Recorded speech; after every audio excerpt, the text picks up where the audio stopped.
des grenouilles, des poissons, des tranches de viande, de tripes, des tortues, des anguilles ou je ne sais trop encore vivantes dans l'eau. Je ne respire plus. Les saucisses achetées à un petit kiosque, eh bien, je les ai vomies. Alors voilà une partie du marché d'Ayutthaya. J'ai quitté Kanchanaburi cet avant-midi. Je sentais qu'il était temps que je parte. Anda était malheureux. Un Thaïlandais de la place qui aurait bien aimé ça. Au début, il me faisait des massages aux pieds et aux jambes. Moi, je pensais qu'il faisait ça à tout le monde. Puis, il me demandait ce que je pensais des Thaïs, si j'aimerais ça vivre ici.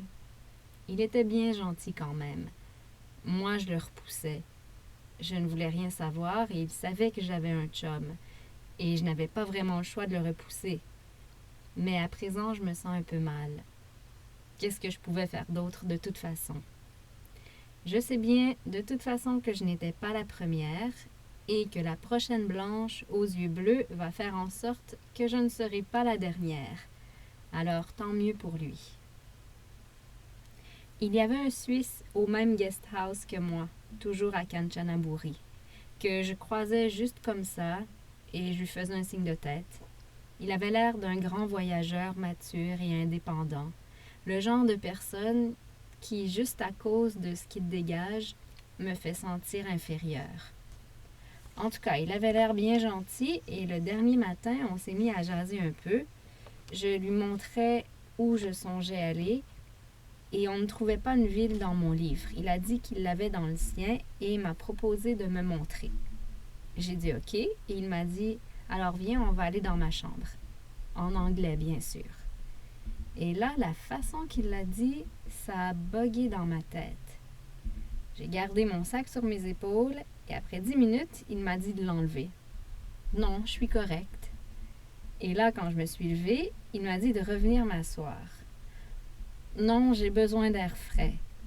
Je suis sortie. Et là, je voyais Anda qui me regardait.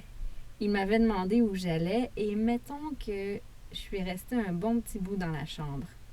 Je me sentais quasiment mal. Le Suisse, je sais même pas son nom, m'a proposé de partir avec lui le lendemain à la ville qu'on cherchait. Dans ma tête, c'était trop tard. Je ne lui aurais pas fait confiance.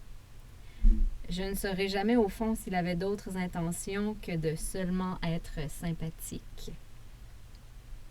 À Bangkok, il y a des marchés et des vendeurs de toutes sortes de choses. J'ai vu des vendeurs de dentiers sur le bord de la rue. Où prennent-ils ça? Wesh! En tout cas, il y en avait pour toutes les bouches. Et puis au marché d'Ayutthaya aujourd'hui, je me promène et puis je passe dans une petite ruelle où il n'y a pas vraiment personne qui vend quelque chose, mais il y a quand même du monde. Et là, je baisse les yeux et il y a un monsieur couché sur des caisses ou une table de bois et qui dort à poil. Mettons que je ne m'attendais pas à ça. Ah oui, Anda voulait aller me rejoindre dans ma chambre le dernier soir et il voulait me payer la nuit et la nourriture pour que je reste une nuit de plus. Please, please, please. Pauvre petit. Je me souviens d'une journée à Bangkok où j'avais le goût de pleurer. Une journée où tout le monde essayait de m'arnaquer. Au début, je croyais que les gens étaient sympathiques, ils voulaient m'aider, puis je me rendais compte qu'ils ne voulaient que mon argent. Je parle ici des chauffeurs de tuk-tuk. Ils regardent ma carte avec moi et je comprends peu à peu qu'ils veulent m'embarquer, me faire visiter et ensuite m'amener dans un de ces charmants magasins de couture où ils tirent une commission. Il y en a un qui m'a dit que l'endroit où j'allais était fermé le matin. J'ai bien fait d'y aller. Évidemment, c'était faux. Le matin de cette même journée, j'essayais de prendre l'autobus et là, j'avais aussi le goût de pleurer. Après que 2 m'aient passé dans la figure, je parle des autobus, que j'ai raté, j'ai compris qu'il faut leur faire signe pour qu'elles s'arrêtent. Et encore là, elles n'arrêtent pas toujours. Ça, je n'ai pas encore compris. et un taxi qui refuse de m'amener où je veux aller. Cette journée-là, je détestais les tailles. Je ne sais pas si je me sens triste ou non. J'ai pas vraiment envie de rencontrer plein de touristes. Je pense à ceux que j'aime en sachant qu'eux ne s'ennuient pas vraiment. En tout cas, c'est pas pareil. Il ne faut pas trop que j'y pense. Qu'est-ce que ce sera dans un mois? Je croyais que j'étais plus forte que ça.